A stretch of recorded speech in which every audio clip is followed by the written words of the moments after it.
of small, and once again the cut is just not a very popular cut. So saying that if it was a round diamond or a marquise type cut, then he might have been able to give me something more, but that also took away from the amount of money that he was willing to offer me. And so I left the jewelry store and he offered me about 60% of melt value, so I'm doing a little bit better.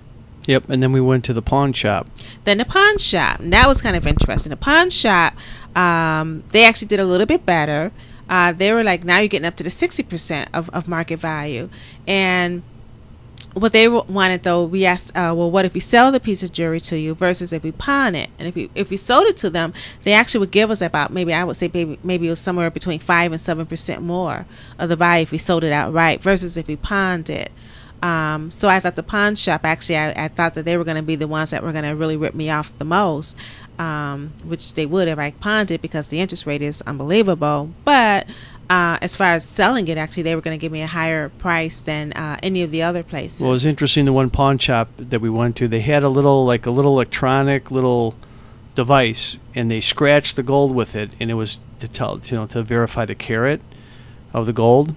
And we could tell by what he was telling us that the thing wasn't really accurate, but it wasn't accurate. Trying to tell you it was lower than it was, but it really wasn't. Right. It was just, That's I think the device wasn't really all that accurate. He was relying completely on that, with so. That's true, because we took it to another store, and exactly what it was marked is actually what they said it was. So they didn't try and say, like, for example, that it was 18 karat. They didn't try and say that it was only 14 karat, or if it was 14 karat, it's only 18 karat. So a couple other things, though, that we found out too while shopping the jewelry around was that some places won't take 10 karat. They'll make you feel like the 10 karat is just worthless. It doesn't have any value.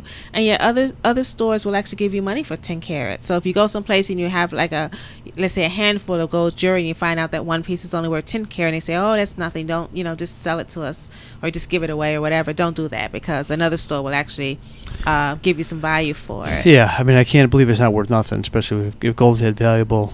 Right. It's not as much, but it's still worth it. Whatever it is, whatever percentage it is, it still has that gold in there. So right. And then the other thing is that I did also have a chain that I wanted to sell, and it was kind of an interesting story. This is a chain that was gold. It was one of those chains that you that actually I found it.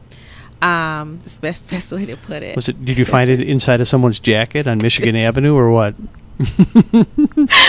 No, okay. I didn't find it inside of anyone's jacket on Michigan Avenue. Gold. Buy a gold chain. No, it's one of those things that you buy off the street, like at a flea market. Okay. And the price, how it's like the price is too good to be true, but it's a really good, nice, pretty gold necklace. And you notice that as you wear it, the gold starts coming off. Mm-hmm. And so anyway, I noticed that it was. And so then I thought, I don't know, I was trying to talk myself into believing that this was still a gold necklace. So then I thought, well, maybe. Because it was stamped, right? It was stamped. It was actually stamped 18 karat gold. I mean, and the stamp was legit. Actually, that was the only thing that was legitimate about the necklace. And so then I tried to talk myself into believing that it was a part gold, part white gold, part yellow gold necklace. It's like that Journey song, Don't Stop Believing. And then it was so funny because it was a little bit tarnished. So I decided to clean it. And then as I was cleaning it, all the gold came off, and it just turned into a silver necklace. And so you thought it was white gold, right? I was like, well, maybe this is just white gold. Now, keep in mind that it started off as yellow gold, and then by the time I'm taking it to the store, it's white gold. But I thought I'd bring it in and see what they say. I mean, it was marked gold. I'm thinking, well, maybe there's something about gold I just don't know. Anyway, the lady had a magnet, and she just put a magnet on it. She's like, this is, nothing. She actually could tell by looking at it.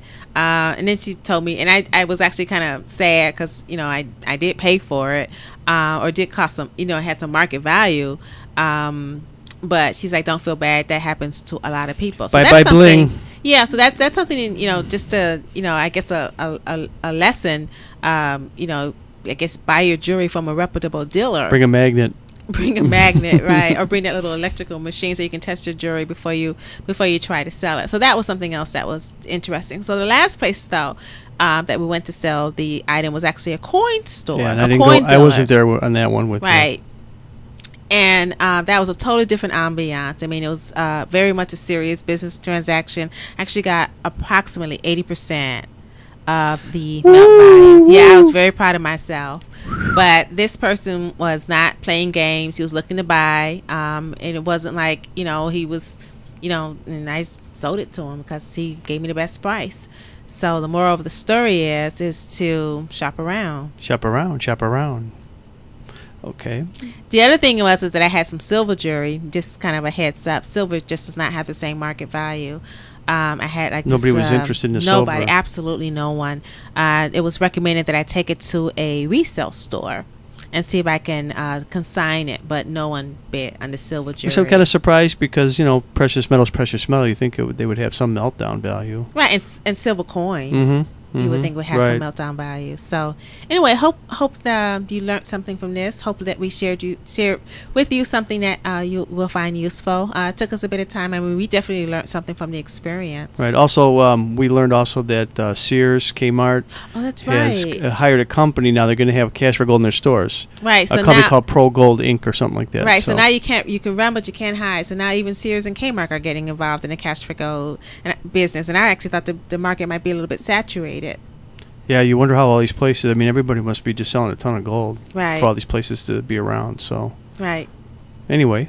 So that's it. So we had a fun time with that, didn't we? Yeah, it was fun. It was a learning experience. Yeah. Okay. Thanks for listening, and thanks for your pleas for us to come back with all the cards and letters and, the roses that I got. Yeah. So we in the gold that was sent, and we got tons of gold. We can sell it now. Come back. Yeah, right. Okay, bye, everyone. Bye-bye.